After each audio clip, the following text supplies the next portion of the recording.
சற்று முன் கிடைக்கப்பெற்ற மிக மிக முக்கியமான செய்தி ஒன்று வெளியாகி உள்ளது. சென்னை உயர்நீதிமன்றத்தில் அவசர வழக்கு ஒட்டுமொத்த திமுகவிற்கும் மிகப்பெரிய ஒரு அதிர்ச்சியாக பார்க்கப்படுகிறது. கரூர் சம்பவம் தற்பொழுது உச்சநீதிமன்றம் வரை செல்லும் என்று எதிர்பார்க்கப்படுகிறது.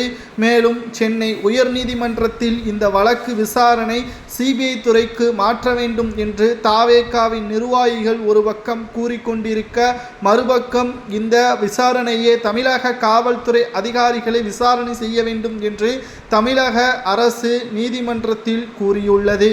மேலும் தற்பொழுது இருக்கக்கூடிய கள நிலவர அரசியல் ஒட்டுமொத்தமாக தமிழக வெற்றி கழகம் தகுதி அற்ற அரசியல் கட்சியை நடத்தி வருவதாகவும், தொண்டர்களுக்கு சுய ஒழுக்கத்தை கொடுக்க முடியாமல் அவர்கள் கூட்ட நெரிசலில் ஒட்டுமொத்தமாக மறைந்த நபர்களுக்கு திமுகவிற்கும் எந்த ஒரு சம்பந்தமும் கிடையாது, முழுக்க முழுக்க தமிழக வெற்றி கழகத்தின் தலைமைதான் இதற்கு பொறுப்பேற்க வேண்டும். ஆனால் தமிழக வெற்றி கழகத்தின் பொதுச் செயலாளர் புஷி ஆனந்த் அவர்கள் விஜய் அவர்கள் பேசிக்கொண்டிருந்த பொழுது செருப்பை வீசிய ஃபுட்டேஜ், அதாவது வீடியோ சமூக வலைதளங்களில் வைரலாக பரவி வருகிறது. அந்த நபர் யார் என்பதை விசாரணை செய்ய வேண்டும், அதற்கு பின்னணியில் யார் இருக்கிறார் என்பதையும் தெரிந்து கொள்ள வேண்டும். அப்பொழுதுதான் இந்த வழக்கு விசாரணை முடியும் என்பதற்கேற்ப புஷி ஆனந்த் வழக்கறிஞர் தெரிவித்துள்ளார். மேலும் இந்த வழக்கை பொறுத்தளவிற்கு திமுக மட்டுமல்ல, திமுகவின் கூட்டணி கட்சிகளுக்கும் தொடர்பு இருப்பதாக நம்மால் பார்க்க முடிகிறது.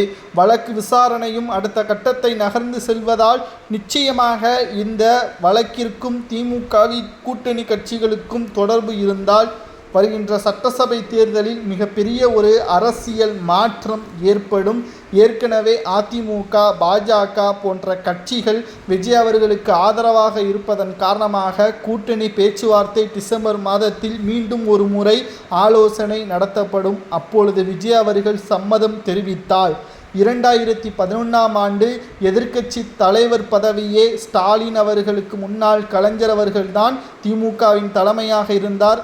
ஆட்சி அதிகாரத்தில் இழந்து எதிர்க்கட்சி பதவியை இழந்து எப்படி இருந்தார்களோ திமுக, அதே நிலைமைதான் 2026லும் நடக்கும். அடுத்த 15 வருடங்கள் திமுக ஆட்சி அதிகாரத்திற்கு வருவது கடினம் என்ற தகவலும் கிடைக்கப்பெற்றுள்ளது. சென்னை உயர்நீதிமன்றத்தில் இந்த அவசர வழக்கு ஸ்டாலினுக்கு ஆதரவாக மாறிவிட்டால் நிச்சயம் தமிழக வெற்றி கழகத்தின் நிலைமை மிக மோசமாக மாறிவிடும் என்பதையும் நம்மால் பார்க்க முடிகிறது. ஆனால் விஜய் அவர்களது வழக்கறிஞர் அனைத்து ஆவணங்களையும் சமர்ப்பித்தார்.